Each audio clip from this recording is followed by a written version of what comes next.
મારું નામ પ્રિયંક વિરમભાઈ માલમ છે। મારી પાસે ઇકો ગાડી છે જેમનું એક્સિડન્ટ 4/11/2025ના રોજ થયેલ છે, સાંજે 9:30થી 10ના સમયગાળા વચ્ચે। ત્યારબાદ અમે હોસ્પિટલની રાત્રે સારવાર માટે હોસ્પિટલ નીકળી ગયા હતા।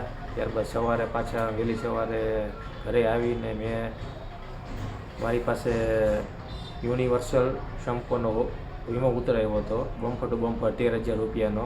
તો મેં એ ભાઈને જાણ કરી હતી કે આવી રીતના બનાવ બન્યો છે।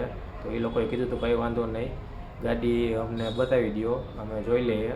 તો હું કંપનીએ ગાડી લઈ ગયો અને એ લોકોએ જોઈ લીધી કે કંઈ વાંધો નહીં, 100% તમારું કામકાજ કે થઈ જશે।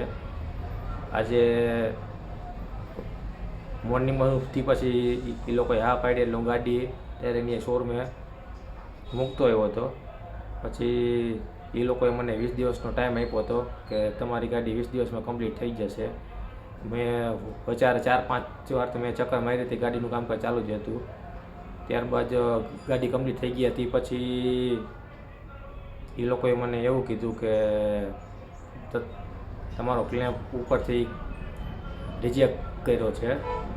હવે ગાડી બની ગયા પછી એ લોકોએ મને જાણ કરી એવી રીતના કે આ ઉપરથી તમારે થયો છે। આજે એ 3 મહિના થયા છે એ વાતના, નથી એ લોકો મને લેટર પેડ આપતા કે નથી ઓલું કંઈ કરતા। એને લગતા પછી અમારા આવડી કાર્યવાહી મારે કરવી પડી।